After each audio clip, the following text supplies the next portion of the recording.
¿Cómo están? Buenas noches, bienvenidos a Hoy Nos Toca, edición de día martes. Hoy finalmente se concretaron algunos de los pasos que tiene que había pensado el gobierno, que es, por ejemplo, la renuncia de Sergio Massa como diputado. No es menor el dato, no pidió licencia, sino que renunció a su banca. También, por ende, a la presidencia de la Cámara de Diputados. Asumió Cecilia Moró en su lugar en la presidencia de la Cámara de Diputados, con la abstención de prácticamente toda la oposición. Hubo discurso donde se le recordó a Cecilia Moró su posición durante la etapa de la vacunación respecto a la vacuna Pfizer, algunos entredichos con la oposición. No estamos en condiciones de obstaculizar, no queremos obstaculizar a la primera minoría, pero tampoco vamos a avalar a alguien con quien tenemos tantas diferencias. Fue más o menos el discurso de la oposición para no avalar la presidencia de Cecilia Moró al frente de la Cámara Baja. Sergio Massa también dio un discurso de despedida, dijo que llegó el momento de trabajar juntos por el país, habló de los desafíos que tenían por delante y dijo, ya nos vamos a pelear en la campaña electoral. Algunos entrevieron que en esa frase estaba anunciando o autoproclamándose candidato para el 2023. Es que, de alguna manera, lo que le queda a Sergio Massa por delante es eso. Porque estamos ante un gobierno donde la gente, mayoritariamente, el 48%, votó una fórmula Los Fernández. La fórmula Alberto Fernández, Cristina Fernández de Kirchner. Hoy tenés a la vicepresidenta de la Nación, Cristina Kirchner, y la líder del espacio político del oficialismo, más preocupada en lo que está pasando en tribunales, ¿no? Estamos justo en la semana del alegato acusatorio de parte del fiscal Luciani y del fiscal Mola. Y la verdad que basta asomarse un rato a estos alegatos, ver la cantidad de pruebas, la cantidad de datos que ofrecen.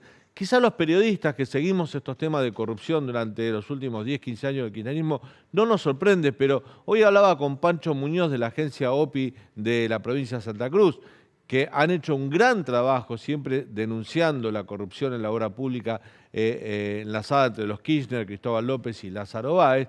Siempre hicieron un trabajo con mucha transparencia. Y Pancho Muñoz me decía, la verdad que nada de lo que dijo hasta ahora el fiscal Luciani no lo sabíamos, pero verlo todo junto, todo ordenado y todo de una manera tan bien presentado, hasta a nosotros nos asombra. Y me contaba que además hay mucha preocupación en Santa Cruz, porque si Cristina llega a ser condenada, todos los que hicieron la vista gorda durante mucho tiempo, estoy hablando de funcionarios judiciales y políticos y exfuncionarios políticos de la provincia de Santa Cruz, van a tener que comparecer de un momento a otro con la justicia por no haber hecho las cosas que debieron hacer. De hecho, es muy fuerte hasta ahora el rumor que los exgobernadores Acevedo, Peralta, Sancho, gobernadores de la provincia de Santa Cruz, van a tener que declarar en algún momento, van a tener que declarar frente a la justicia el por qué fueron colaboradores de esto, si se le declara culpable a Cristina, cuando daban por terminadas obras que fueron pagadas y nunca culminaron o eran terminadas de mala manera, que es parte de la acusación que está haciendo el fiscal Luciani, donde dice que el matrimonio Kirchner dirigió una asociación ilícita para amañar licitaciones, poner sobreprecios, bueno, y hacer una caja con dinero de la obra pública. De este tema vamos a estar hablando en el segundo bloque con el legislador de la coalición cívica, Facundo del Gaizo. En el primer bloque vamos a estar con Julio Bárbaro, un analista político, un peronólogo, le decimos siempre con mucho cariño. Con Julio Bárbaro vamos a analizar el presente de este peronismo, ¿no? Del Frente de Todos. Porque yo te decía que Cristina está más preocupada por lo que pasa en tribunales, y por otra parte el presidente de la Nación, que fue la otra persona que la gente votó para que gobierne, está resignado prácticamente a un trabajo o a un lugar protocolar. No se lo ve muy activo al presidente. El jefe de gabinete, Juan Mansur, que venía en representación de los gobernadores cuando se hablaba del volumen político, tampoco lo ha demostrado tanto volumen político. De hecho, tiene un perfil demasiado bajo para ser jefe de gabinete de ministros. Entonces, por más que nos guste, a mí no me gusta usar la palabra superministro, superpoderes y ese tipo de cosas, parece que Sergio Massa es como decía Luis Delía el viernes pasado cuando nos visitó aquí en el piso, ¿no? Es la última carta, la última bala que tiene el gobierno para tratar de ordenar bien las cosas. Y si les salen bien o medianamente bien, naturalmente Sergio Massa podría ser el candidato a ese espacio. Claro que va a tener que enfrentar una serie de desafíos muy, pero muy importantes, parte de lo que vamos a hablar con Julio Bárbaro. A esta hora se está hablando de que el gobierno va a eliminar subsidios, que va a controlar los planes sociales, que va a tener que ajustar. De alguna manera va a tener que tomar algún tipo de medidas que el kirchnerismo duro no quiere. Ayer se sacaron una foto, Cristina sacó una foto con Sergio Massa, foto que no le dio, por ejemplo, a Silvina Batakis, pero sí se la dio a Sergio Massa. No va a estar en la Asunción Cristina mañana. Es muy significativo esto porque el mensaje que está esperando el kirchnerismo duro es si apoya a Cristina o no. Hasta ahora es como que todos se dieron cuenta que era lo último que quedaba, porque hasta Axel Kicillof, que no piensa para nada de la misma manera en cuanto a economía que Sergio Massa, pero es uno de los referentes de la economía para Cristina Kirchner, se ha mantenido callado. Es cierto, Axel Kicillof en su momento tuiteó y salió a bancar a Silvina Batakis, no está haciendo lo mismo públicamente por Sergio Massa. Bueno, esa interna la vamos a seguir viviendo. Esa interna forma parte de los desafíos que va a tener que superar Sergio Massa y el gobierno que sigue siendo el gobierno de Alberto Fernández. Y hoy apareció un ingrediente más para pensar en los problemas que va a tener el gobierno de Alberto Fernández con Sergio Massa ahora para salir adelante, para salir de este momento. Hoy el gobierno necesita salir a buscar dólares. Con un riesgo país alto es imposible financiarse internacionalmente, imposible conseguir dinero. Argentina necesita dólares frescos porque en 15 a 20 días podemos quedar sin reservas en el Banco Central. Y nos están mirando de muchos países por varias razones, no solo por las decisiones que se toman en economía hacia adentro, no solo por si cumplimos o no cumplimos los objetivos acordados con el Fondo Monetario Internacional, sino por un tema que en este programa hemos tratado y mucho, que tiene que ver con la seguridad de la región en la cual Argentina hizo mal las cosas, que tiene que ver con el avión venezolano, el avión de Entrasur, con tripulación iraní, que terminó en la Argentina retenido por la justicia, luego de que fallaron todos los organismos de control, del Ejecutivo, de Aeronavegación, de Migraciones, como que el Poder Ejecutivo argentino, la Cancillería, no tomaron en cuenta los alertas que había pedido el Departamento del Tesoro de los Estados Unidos, luego lo hizo el Departamento de Estado, respecto a este avión que está a mi espalda, que es un avión de la empresa venezolana estatal Entrasur, con tripulación iraní. De hecho, hubo comentarios, vale siempre recordarlo, que el actual ministro de Seguridad, Aníbal Fernández, dijo que el piloto del avión era un homónimo de aquel iraní que forma parte de la Guardia Islámica Revolucionaria. No fue así, parece ser la misma persona. Y el director de la AFI, la Agencia Federal de Inteligencia, dijo que los iraníes eran instructores de vuelo de los venezolanos, algo que rápidamente quedó desmentido. El juez Vilela, que entiende en la causa, esta semana decidió dejar irse del país, al grupo de 16 venezolanos, pero retiene a la tripulación iraní y retiene a un venezolano. La hipótesis de que utilizaron la fachada del transporte de carga para hacer inteligencia en favor de organizaciones terroristas, en este caso la Hezbollah, es la hipótesis más fuerte que maneja el juzgado de Loma Zamora. Bueno, hoy para el gobierno hubo una mala noticia, porque un juzgado de Columbia, los Estados Unidos, decidió pedirle al gobierno argentino, tanto al Poder Ejecutivo, se lo comunicó oficialmente, como al Poder Judicial argentino, la incautación del avión iraní. Del avión venezolano con tripulación iraní. Quiere incautar este avión, dijo claramente el Poder Judicial, que se violaron todas las leyes, que se violaron todas las normas en el traspaso de un Boeing, se violaron todas las normas aerocomerciales, que hubo trampas, que hubo cuestiones que se simularon para aparentar ciertas cosas y que no vamos a permitir actividades malignas, resaltaron la palabra maligna, en la región que ponen en peligro la estabilidad y la seguridad de la región. Se refería a que Entrasur está sospechada, juntamente, por supuesto, con Irán, de utilizar este tipo de vuelos que recorrían países, por ejemplo, Moscú, Bielorrusia, Venezuela, Argentina en este caso, Irán, para llevar colaboración logística o personal en favor de organizaciones terroristas islámicas. ¿Por qué digo que esto le va a generar un problema al gobierno? Porque el gobierno necesita salir a buscar dólares. Y si salís a buscar dólares con las cuentas tan malas como tenés, con el riesgo país tan malo y con el déficit fiscal y con todo lo mal que funciona en la economía argentina, lo que necesitas es apoyo político internacional. Y para conseguir apoyo político internacional tenés que tener la venia, te guste o no, de Estados Unidos, que en definitiva siempre es el accionista más grande de todos los organismos de cooperación internacional, por lo menos a los que acude Argentina. Bueno, en este caso vamos a ver cómo actúa el gobierno argentino, si decide acceder al pedido de la justicia americana y deja que incauten el avión, y eso generaría otro tipo de problemas para el kirchnerismo. Sería una pelea fuerte con Venezuela, sería una pelea con Irán y sería una desautorización a lo que Cristina Kirchner, el kirchnerismo siempre pregonaron respecto a ciertas autodeterminaciones que tiene la Argentina respecto a este tipo de cuestiones en lo que tiene que ver con política internacional. Esto es el costo de haber sido amigos de gobiernos autócratas, de gobiernos dictatoriales, de regímenes que no están considerados como democracias occidentales, con poderes independientes, republicanos y que garantizan la libertad de las personas. Lamentablemente, sobre todo en esta última etapa, Argentina se recostó mucho en Rusia, en Irán, en Venezuela, en este tipo de gobiernos y no en las democracias que en definitiva son las que acuden a darte una mano. ¿Por qué tiene que ver esto con lo que decíamos antes, los desafíos de la economía?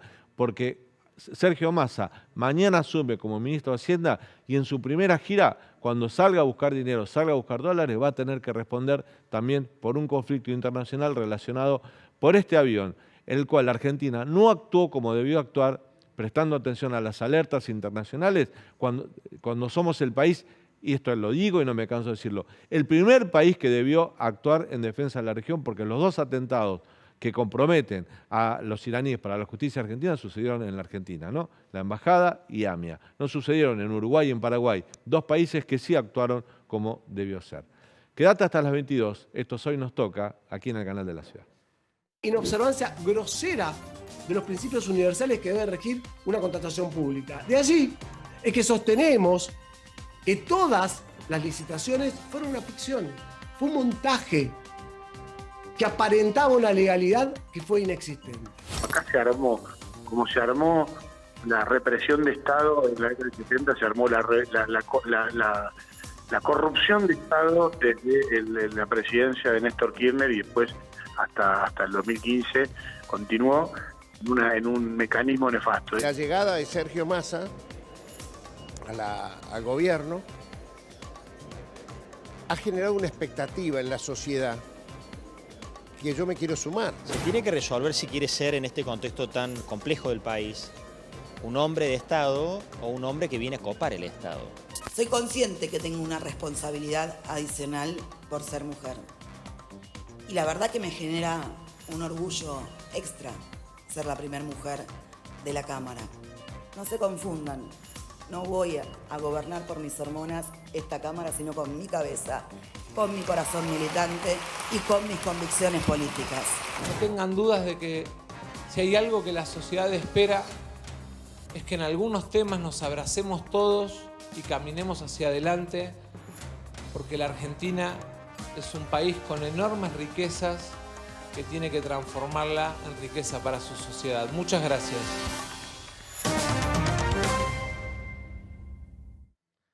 ¿Cómo te va, Leandro? ¿Cómo andás, Daniel? ¿Cuántas veces hemos escuchado a distintos dirigentes políticos decir que Argentina es un país rico, que tiene todo el futuro por delante, y nunca cumplimos esas metas, ¿no? Sí, históricamente, desde el condenados al éxito a lo que dijo Massa. Desde antes también, desde antes también, pero en los últimos tiempos mucho más que antes, porque permanentemente se nos pone horizontes promisorios en cuanto a las posibilidades que tiene Argentina. Parece que las posibilidades que tiene Argentina no las pueden ejecutar los políticos, ¿no? Y a este gobierno no le ha ido tan bien. Vamos a analizar, si te parece, Leandro, este momento de la política argentina, este cambio trascendental, un giro, significa algo para el peronismo, significa un giro ideológico, significa un baño de realidad con el siguiente invitado.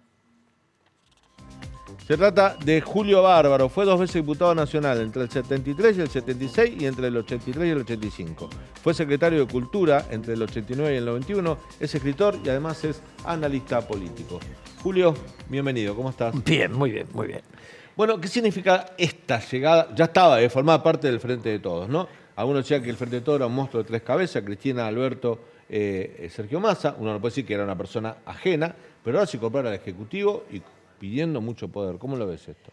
Primero, Alberto había perdido el rumbo, no sabíamos dónde quería él ir, ¿no? Digamos, se nos caía el discurso. Cuando lo escuchábamos hablar estábamos pensando... Entonces, Alberto se debilita tanto que era una agonía. No sabíamos si llegábamos a las próximas elecciones con Alberto. Lo ponen a Massa como última carta y si hay algo que tiene Massa, te da tranquilidad de que a las elecciones llegamos.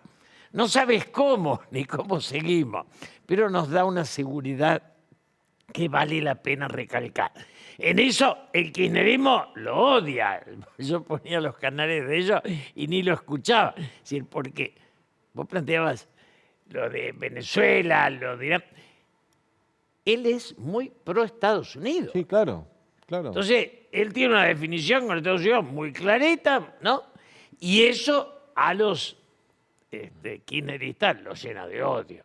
Entonces, ahora, nuestra sociedad, la Argentina, yo tengo 80 años y yo digo, repito como un loro, fui diputado en un país que no tenía un caído en la calle.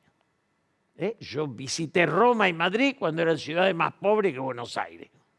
O sea, hasta el 75, 76, es una discusión de un año, pero hasta ahí, la Argentina, con Balbín, con Perón, con Frondizi, con Ilia, con Lanuse, con Onganía, era un país integrado, con golpes y con democracia. Era un país con una deuda de 6.000 millones de dólares y un 4, un 5% de desocupación. Yo no vi un caído en la calle hasta que no fui a Nueva York. Entonces, esa sociedad, viene el golpe, destruye la industria, instala los bancos. Hoy nos acordábamos con un amigo, llegaron a pagar el 10% mensual en dólares las financieras argentinas. O sea, estallaron las financieras, se pusieron... Y Cavallo inventó un negocio maravilloso. Si ganaban, se las llevaban y si perdían, la pagábamos todo. Nacionalizar la deuda privada. Entonces se van, Isabel cae con 6.000 millones, la dictadura deja 47.000. Alfonsín, que fue para mí el mejor presidente de la democracia, sin duda, intenta recuperar el poder para el Estado. Pierde, viene el turco Menem y dice el poder se le regala a los grupos y a los factores y a los negocios. Y de ahí en más, la Argentina viene en caída libre. O sea, nosotros tenemos desde el 76 aquí, no paramos nunca de caer. Después me podés decir que con Macri menos, con Kirchner menos, con el otro más, la caída fue constante. Y de 4% de desocupación a 50% de pobreza. Yo vivo en la avenida Santa Fe. Aquella avenida era un jolgorio. La destrucción de la Argentina, la pregunta que me hago es si fue pensada o casual.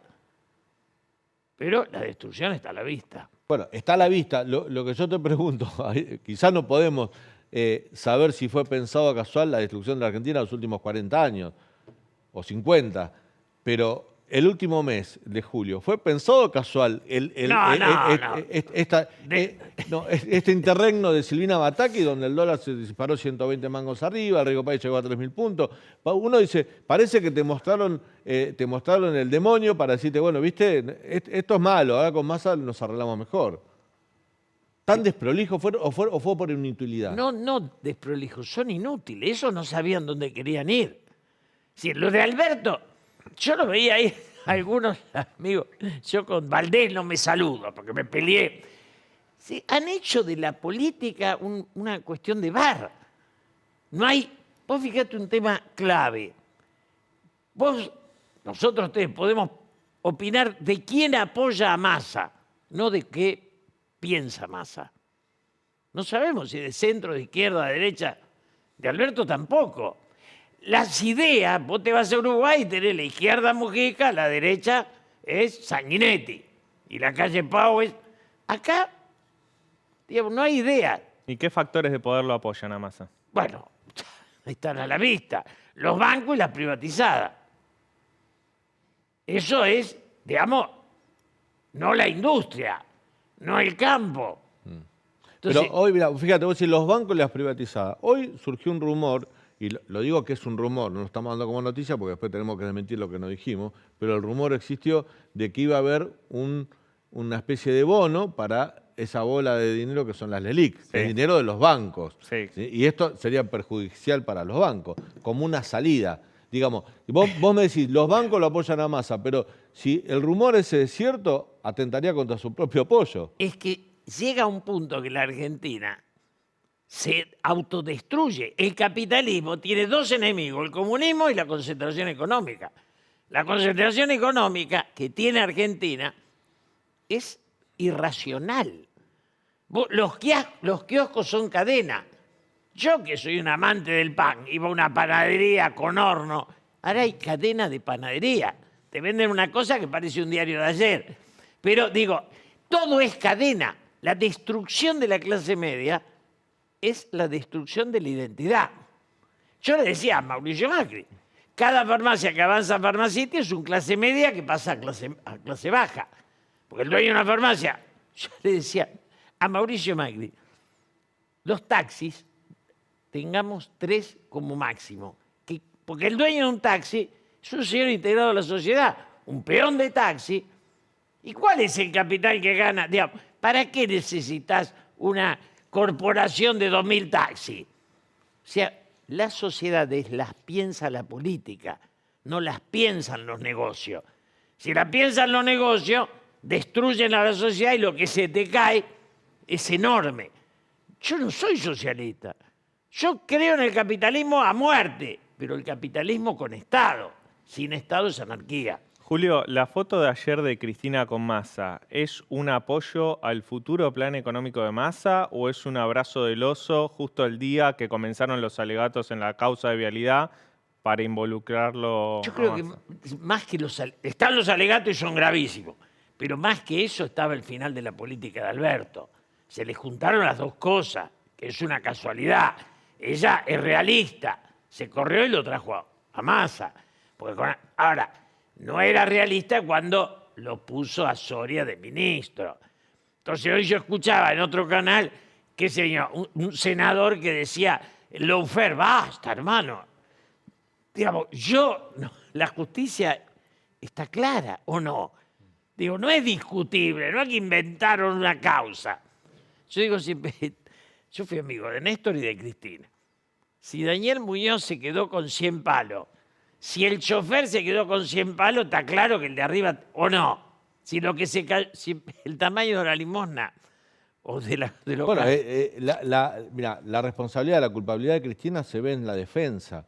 Ya no hay defensa de denostar o de poner pruebas como contraprueba, sino en politizar la causa. Salieron todos los dirigentes del peronismo, todos diputados, hasta Sergio Massa, Scioli, todos diputados, senadores, gobernadores, a decir que Cristina es una perseguida política. Es el precio, ese es el costo que tiene la alcahuetería. ¿Viste? Yo en eso no banco ni el endeudamiento de Macri con el fondo, que yo a Duhovne lo quiero matar, ni puedo bancar. Néstor creía que el dinero daba poder. Entonces lo acumulaba. Ahora, sí lo que te podría decir es que yo, que los conocía los dos, ella no tenía nada que ver en la invención del proceso. Se murió él y quedó esto dando vuelta. Esto es como, digamos, todo lo que fue armado. Se querían quedar con la Casa de la Moneda. Sí, yo a veces me peleo con Clarín, pero el gran mérito de Clarín fue no venderse a Néstor. Si Néstor compraba Clarín, nosotros estábamos así de ser Venezuela. Porque estos muchachos no son de izquierda. Estos tipos, la reivindicación de la guerrilla y el PC, que son dos yetas para el peronismo histórico, dos yetas. Hoy vos tenías que se iba a Massa y podía quedar Moró, que es radical, o Heller, que viene del PC. Y se llaman la Cámpora para ser antiperonista, porque Cámpora es un tipo que traicionó a Perón. Y la guerrilla también. Digo, la historia, se quedaron con el nombre, que es lo único. El resto, es decir, además no son... Y esta nueva etapa, vamos a suponer que mañana empieza una nueva etapa, porque un poco lo que yo decía en el comentario editorial. Cristina preocupada por su situación judicial, Alberto resignado a una figura protocolar. El hombre fuerte es Massa. Massa no piensa como el resto del kirchnerismo. El resto del peronismo, los gobernadores, ¿van a acompañar esta jugada de Massa? ¿La van a comer? Sí, los gobernadores. ¿Y el kirchnerismo se van a moldar? El kirchnerismo no se va a moldar, va a asumir su lugar real, no tiene voto, es un invento. Es un invento. El kirchnerismo... ¿Pero quién es- tiene más votos que Cristina en el peronismo? Nadie. Sí, pero ¿quién tiene más No le yeta? alcanza, pero Claro. nadie tiene más que Cristina. ¿Quién tiene más yeta que Cristina? Su acto de lucidez fue poner a Alberto sabiendo que ella no podía ganar. Sí. Acá hay dos que son Macri y Cristina, que tienen 25 a favor y 75 en contra. Los dos. O sea, el rechazo duplica o más que duplica el afecto en los dos casos. Pero se ilusionan con tenerse mutuamente No, enfrente. bueno, se asocian. Esto es perverso, pero es así. En lugar de Mujica y Sanguinetti, que son dos próceres, te tocaron estos dos que no pueden salir por la calle porque los matan. Pero asumieron eso. Yo acompañé en los dos. A ver, le cociné a los dos. O sea, le cociné a Cristina en mi casa y le cociné a Mauricio. En momentos en que pensé que iban a intentar otra cosa. Pero, o sea que los conozco, tengo largas charlas con los dos. Es decir, no tenemos estadistas. Eso que hay en Brasil, eso que tiene Brasil, digo, la derecha es Bolsonaro, pero es derecha patriótica. Y la izquierda patriótica es Lula, pero hay patriotismo en los dos. En nosotros hay una decadencia de patria a colonia. Entonces vos ya todo es extranjero.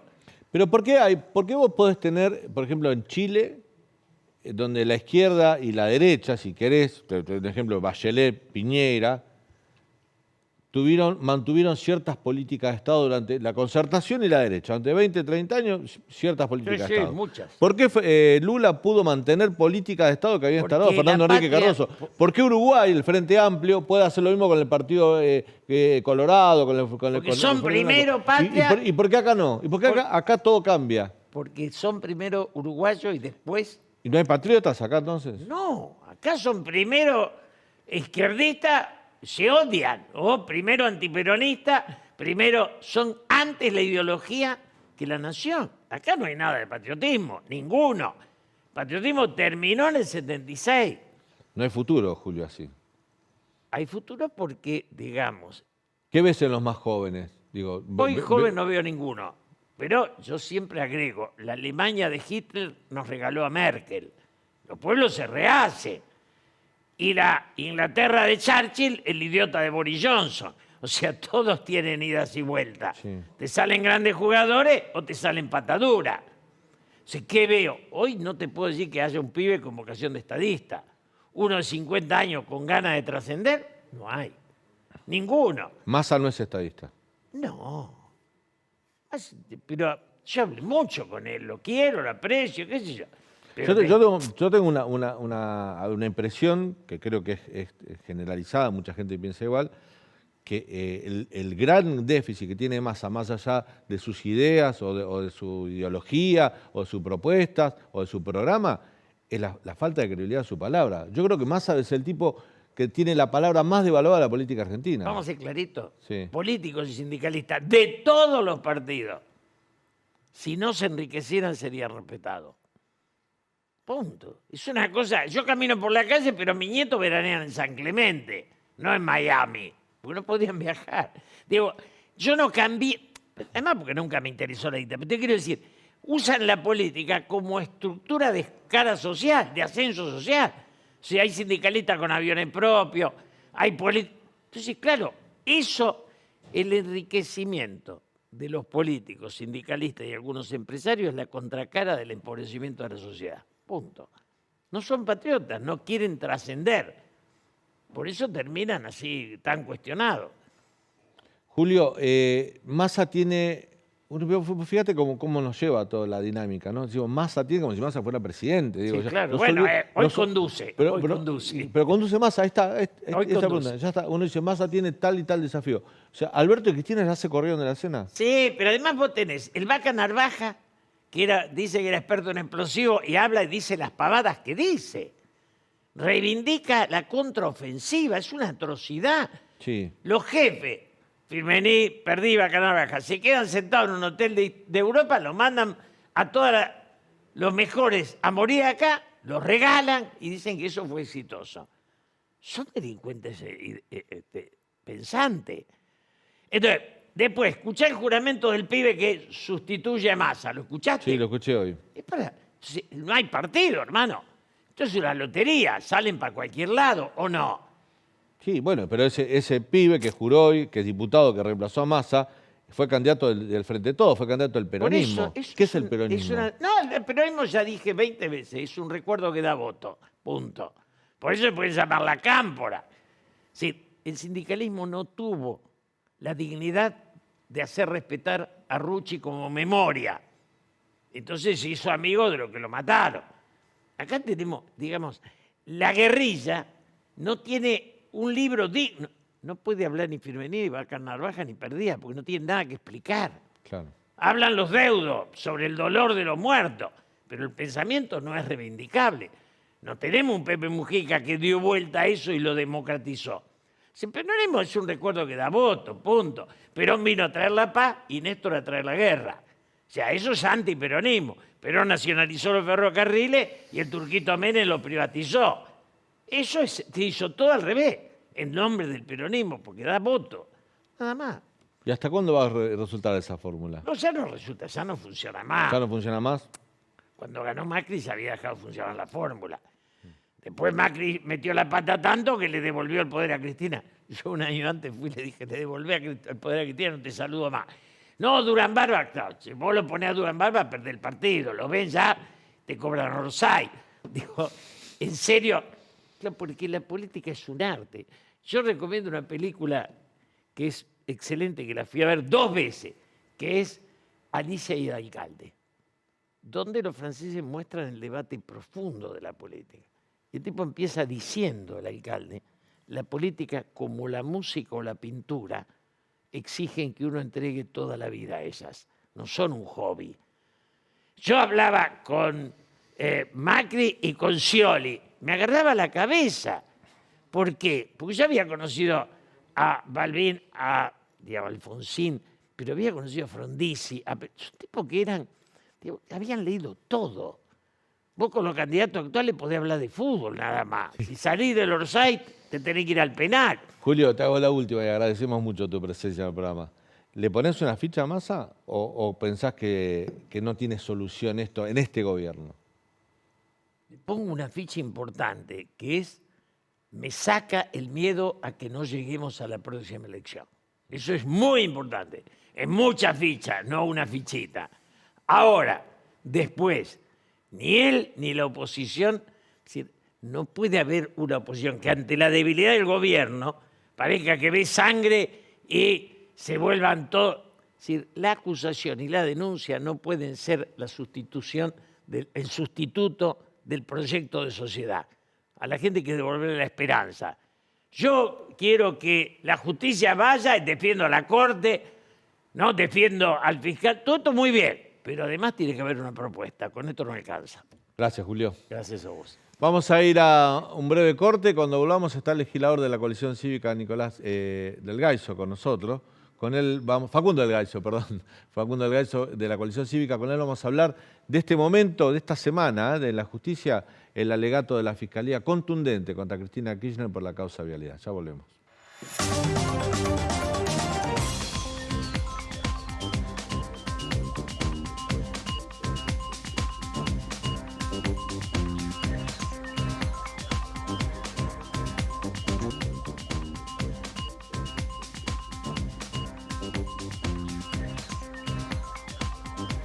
Para muchos, Cristina Fernández de Kirchner está viviendo los días más duros o los más débiles políticamente de toda su carrera política, por lo menos los últimos 20 años de que los Kirchner son los Kirchner en la Argentina.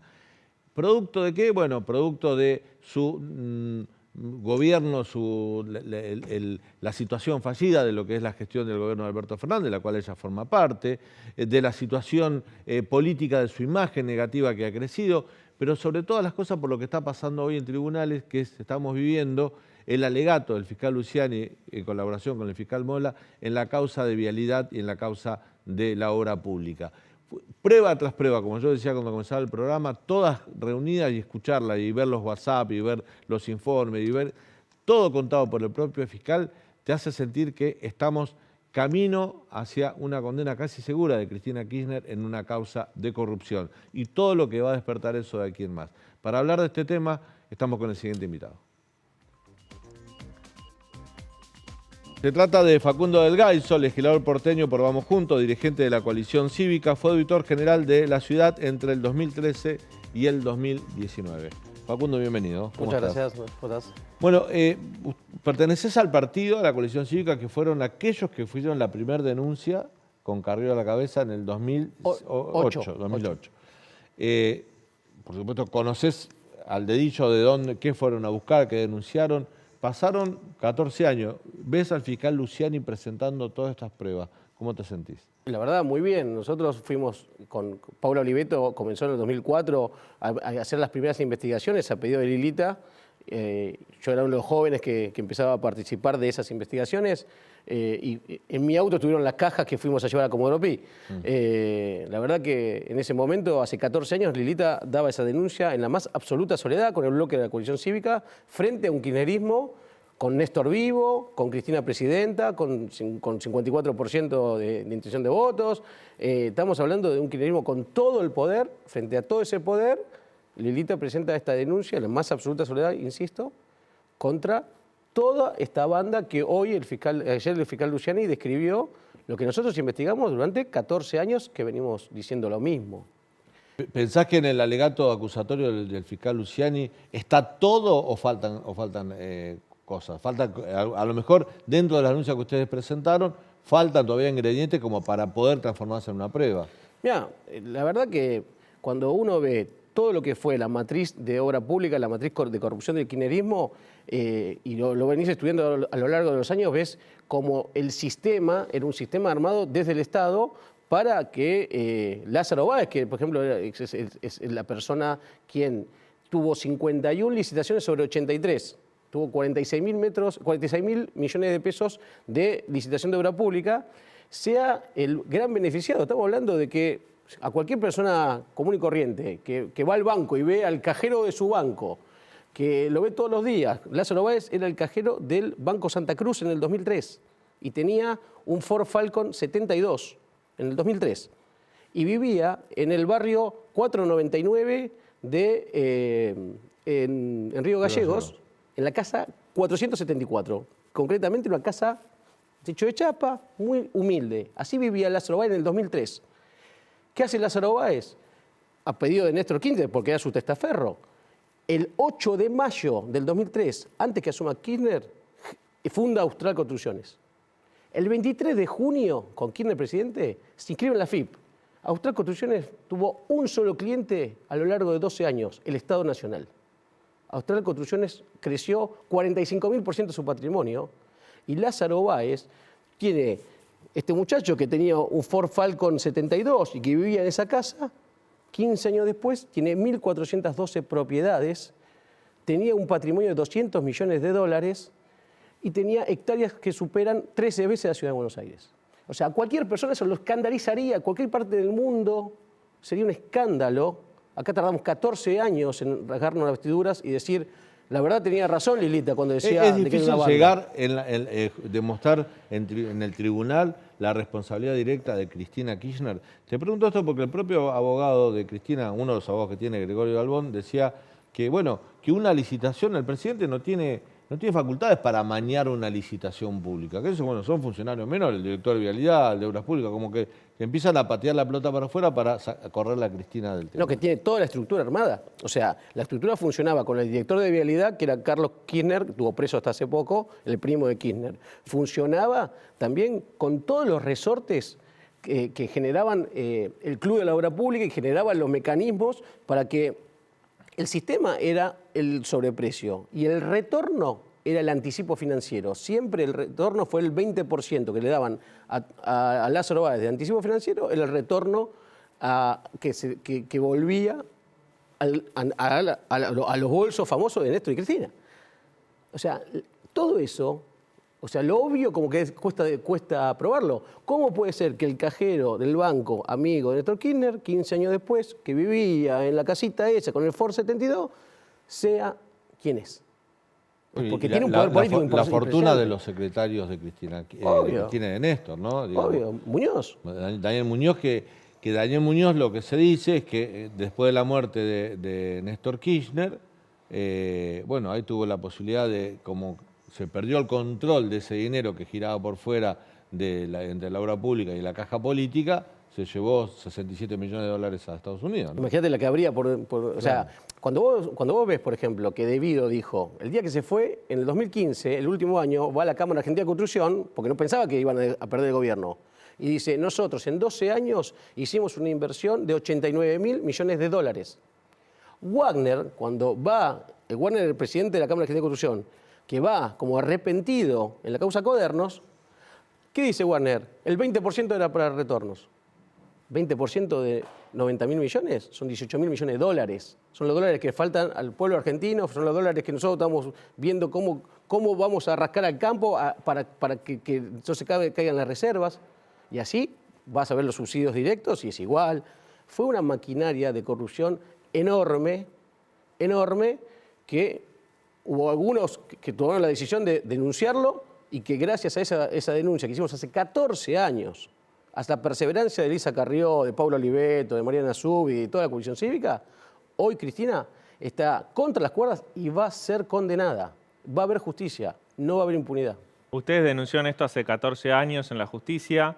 Me acuerdo que antes, en 2005, cuando Roberto Labaña renuncia al gobierno, públicamente habla de cartelización de la obra pública. ¿Por qué te parece que si esto se está mencionando públicamente desde 2005, la justicia tardó tanto? Un detalle, Labaña lo denunció públicamente, Sí. Nunca en la justicia. Es cierto. O sea, un detalle importante porque... Pero la justicia podría haber actuado de oficio y no lo hizo. No, porque obviamente es un tema de poder. Es un tema de poder. Acá, cuando la verdad que las cosas avanzan, cuando en el 2015 pierde el kirchnerismo el poder. Ahí fue donde se destraban, sobre todo, todos los organismos como Vialidad, como todos los que tenían que ver con los resortes de control. Ahí se destraban un montón de pruebas que estaban, obviamente, si el kirchnerismo hubiera ganado, si yo le hubiera ganado, la causa no hubiera llegado a nada. Pero ganaron en el 2019 y la Oficina Anticorrupción y la Unidad de Investigación Financiera, la UIF, se retiran como querellantes. De hecho, la presentación que hizo en esta causa la UIF hace un mes y pico atrás es prácticamente vergonzosa, porque dice que no hay ninguna prueba contra Cristina y solamente dice que hay responsabilidad en funcionarios menores del gobierno de la provincia de Santa Cruz que dieron por terminadas obras que no habían terminado. Yo creo que son los últimos... Te pregunto si para ustedes de la oposición no merece que esos funcionarios de la UIF y de la Oficina Anticorrupción no merezcan comparecer ante la justicia también, o ser denunciados. Pero por supuesto. Por incumplimiento de los deberes de funcionario público, digo, ¿no? Obvio, a ver, vos tenías una UIF cuando estaba el gobierno de Macri, que no tiene nada que ver con la UIF que hay acá. O sea, es una UIF con los ojos cerrados. O sea, la verdad es que todos esos resortes que están puestos por el poder político y responden al poder de turno es nefasto. Y eso va a ser nefasto también si junto por el cambio de gobierno. O sea, acá para nosotros tiene que ser una cosa clave de que todas estas cuestiones, sea para el kirchnerismo o sea para nosotros, tienen que ser iguales. O sea, obviamente que esos funcionarios tienen que comparecer contra la justicia. Esos funcionarios no pueden ser funcionarios del Estado Nacional en un cargo tan importante como la UIF. Facundo, vos que venís siguiendo este tema de la causa de vialidad y obra pública, te pregunto, ¿por qué nunca declararon Sergio Acevedo, Sancho, Peralta, los gobernadores de la provincia de Santa Cruz, que eran los gobernadores mientras se cometían todos este tipo de arbitrios y delitos? ¿Por qué nunca declararon la causa? Deberían declarar. Hay una versión muy fuerte que serían llamados ahora a declarar, sí, sobre todo, los exgobernadores. Sergio Acevedo, que fue alguien muy golpeado por el kirchnerismo. De hecho, Sergio Acevedo en alguna entrevista dio a entrever que este mecanismo de corrupción existía. Sí, y le costó casi un exilio dentro de su propio terruño, por decirlo de una manera, porque es docente en Santa Cruz. En Pico Truncado, sí. La verdad que nosotros vimos siempre cómo se manejaba Santa Cruz en esos ámbitos donde hay mecanismos de extorsión, mecanismos de persecución judicial. Tendrán sus razones para no hacerlo. Nosotros respondemos por lo que nosotros hicimos. Fue en el momento que había que hacerlo, con el máximo poder que tiene el kirchnerismo, nos presentamos a la justicia y dijimos, señores, acá hay asociación ilícita, que intervienen tales personas, tales personas, tales personas. Nombramos a Néstor Kirchner, a Cristina Kirchner, nombramos a toda la gente más importante del gobierno nacional y hoy eso da sus frutos y estamos en un final. No es que ya está, pasaron 14 años, hubo dilaciones, apelaciones, se trató de embarrar la cancha todo lo que vengan. Ahora están desesperada, ahora está desesperada tratando de politizar Si hay condena, obviamente va a venir los Zaffaroni de la vida a decir que es una presa política. O sea, ya voy anticipando de que cualquier condena va a ser una situación de que va a ser una presa política. Tiene que haber justicia en este país. Cristina tiene que ser condenada por lo que hizo y tiene que ser un antes y un después para todos los que van a gobernar este país. Esta causa, para los que no siguen el día a día, el minuto a minuto, esta causa está íntimamente relacionada con otras causas. Por ejemplo, la causa de los cuadernos, que demuestra la metodología de recaudación que existía con el sobreprecio de la obra pública, con las licitaciones direccionadas, pero también Otesur, porque en Otesur Los Sauces lo que se investiga es el lavado de dinero, y para que se investigue el lavado de dinero tiene que preexistir el delito de la corrupción, o sea, de dónde consiguió ese dinero por el cual se lavó. Esa causa, Otesur Los Sauces, tiene en primera instancia un fallo de sobreseimiento para Cristina. Hay una apelación en la Cámara. Vos pensás que esta causa, si se comprueba la culpabilidad de la asociación ilícita y la recaudación de dinero de la corrupción de la obra pública, activaría inmediatamente Tendría Otesur. que activarla automáticamente, porque obviamente lo de Otesur fue escandaloso por donde se lo mire, y que esta ratificación de ayer tan fuerte de Luciani, esto que nosotros veníamos gritando hace tantos años, me parece que es algo que los jueces, sobre todo los que van a tener que dictaminar, creemos que esto va a ser antes de fin de año. Ahora va a haber toda una discusión sobre si Cristina puede ser candidata, si la condenan o no. Hay una cuestión sobre condena firme, por eso el tema esto sería en primera instancia, sí, claro. por eso. O sea, acá va a haber... No es menor por el tema de los fueros. Exactamente. ¿No? Que hay un montón de cuestiones que están cruzadas en la desaparición de Cristina, que es realmente la cuestión de los fueros. La verdad que eso es lo que también cruza la política, cruza el poder, y van a ver a muchos sectores desesperados, pues ya se acabó. No hay más chicanas, no hay más proponer que se audite todas las obras. Ya está, ya se hizo todo, ya están las pruebas, ya está. Ahora tienen que venir los alegatos finales y los jueces dictaminar. Y después va a ser muy bueno para la nación si ese fallo que es tan contundente dictamina que Cristina es condenada, que Cristina sea condenada y cumpla como debe ser. Si tiene que ir a prisión domiciliaria, que sea prisión domiciliaria, pero que haga. Porque lo que sería muy malo para este país que pase lo que pasó con Menem, que tenía dos causas, que sí estaba condenado y fue toda una cuestión de dilaciones para que tenga fueros y sea senador hasta que se muera. La verdad que sería muy bueno para este país que Cristina sea condenada y cumpla su condena. Gracias, Facundo, por tu visita. Muchas gracias. Gusto. Vamos a ir al último corte, muy breve, y cuando volvamos, Leandro Dario te va a contar qué está pasando en Taiwán. Atención, ¿está en peligro la paz mundial con la visita de Nancy Pelosi a esa isla cercana a China? Ya volvemos.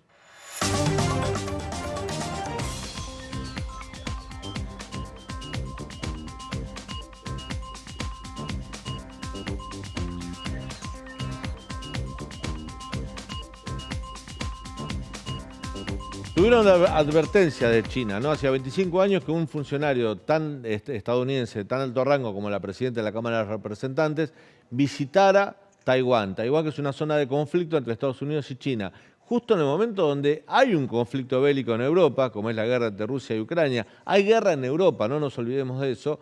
Y para algunos es poco recomendable que Nancy Pelosi haya hecho escala en Taiwán en su gira asiática. ¿Qué consecuencia puede traer esto, Leandro? Bueno, esto, como decías vos, Daniel, es muy preocupante. Nancy Pelosi es, como decías recién, la speaker, la presidenta de la Cámara de Representantes.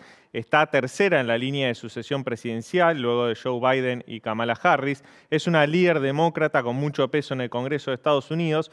Y este mediodía llegó a Taiwán. Taiwán es una isla que no es reconocida como un país independiente de China, pero a la cual Estados Unidos le provee armas. Es decir, Estados Unidos tiene un tratado de defensa por el cual le provee armas y garantiza la defensa de esa isla ante el intento de China continental de reclamarla, porque China continental sostiene la política de una sola China, es decir, que la isla de Taiwán, según Beijing, forma parte de China continental.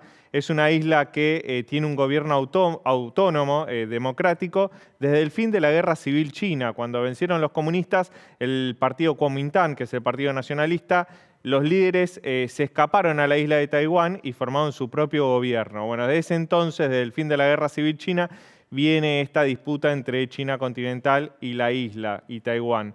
Bueno, China presentó una queja diplomática muy fuerte, citó al embajador de Estados Unidos en Beijing a consultas, aseguró China que va a hacer ejercicios militares, maniobras militares, que podrían incluir movilización de tropas, de barcos y también disparos de misiles, justo en un momento en el cual, como te decía recién, la tercera en la línea de sucesión presidencial de los Estados Unidos está en la isla. Este conflicto es un conflicto muy caliente porque en 1997 también había pasado un episodio similar. El por entonces presidente de la Cámara de Representantes, el republicano Newt Gingrich, también visitó la isla de Taiwán y eso también generó una queja diplomática de China, pero recordá que en 1997 la única superpotencia que había en el mundo era Estados Unidos, todavía estábamos en el momento unipolar, es decir, de una sola superpotencia. China recién estaba creciendo económicamente y no tenía el poderío económico y militar que tiene ahora. Bueno, ¿por qué este conflicto es muy preocupante para la escena internacional? No solo porque tenemos una guerra caliente en Europa, en Ucrania, sino porque también Estados Unidos y China están en una competencia geopolítica y geoeconómica por el liderazgo internacional, y porque en Taiwán, te voy a dar un dato que es estratégico para Beijing y para Washington, en Taiwán está la máxima fábrica que produce chips, que produce semiconductores de todo el mundo, TSMC. ¿Para qué sirven los chips? Para el teléfono celular, para los autos autónomos, para los electrodomésticos, para un montón de aparatos que usamos. Bueno, la fábrica más grande está en Taiwán. Y si sucediese, Dios no quiere, una guerra en Taiwán, bueno, habría una disrupción global de chips. Tendríamos un problema no solo alimenticio por Ucrania, de energía por Ucrania, sino también un problema de que no habría chips en el mundo para abastecer la demanda de teléfonos celulares, autos y otros electrodomésticos. Bueno, la competencia está desatada. China amenazó a Estados Unidos, dijo que no solo amenazó con derribar el avión de Nancy Pelosi, sino que también dijo que Estados Unidos está jugando con fuego y los que juegan con fuego perecen por víctima del fuego. Y quedan muchos interrogantes de cuándo van a hacer estos ejercicios militares. Se hablan de los próximos días. La gran preocupación que hay en Occidente es que esos ejercicios militares coincidan con la salida de la aeronave de Nancy Pelosi, lo cual podría generar un error de cálculo y un evento no deseado podría ser una posible enfrentamiento bélico. Dios no quiera, porque como te decía, son dos superpotencias, no solo militares, sino también nucleares. Hoy, en las últimas 48 horas, muchos analistas políticos de política internacional, muchos ex diplomáticos, escribieron columnas o participaron de diferentes posturas en medios periodísticos y catalogaron por lo menos como irresponsable, como desmedida, como poco estratégica la visita de Nancy Pelosi en este momento a Taiwán. Sí, es imprudente, pero Nancy Pelosi recalcó que esta es una continuidad de las relaciones entre el Parlamento de Estados Unidos y la isla de Taiwán, y ahí hay una línea de continuidad, lo que te decía, 1997, una visita similar, 2022 esta visita. Bueno, esto es lo que dice Nancy Pelosi hoy. Lo que dice China es que esto es una provocación, es una violación de la soberanía china y que China va a responder con medidas a esta supuesta provocación de Estados Unidos. Bueno, las cartas están sobre la mesa, es un conflicto caliente en el peor momento justo cuando hay una guerra en Europa. Gracias, Leandro. Gracias a vos. Bueno, nos estamos yendo. Mañana a 21 horas, como siempre, aquí en el Canal de la Ciudad. Te esperamos con esto que es Hoy Nos Toca para contarte todo lo que sucede en Argentina y en el mundo. Gracias por habernos acompañado. Hasta mañana.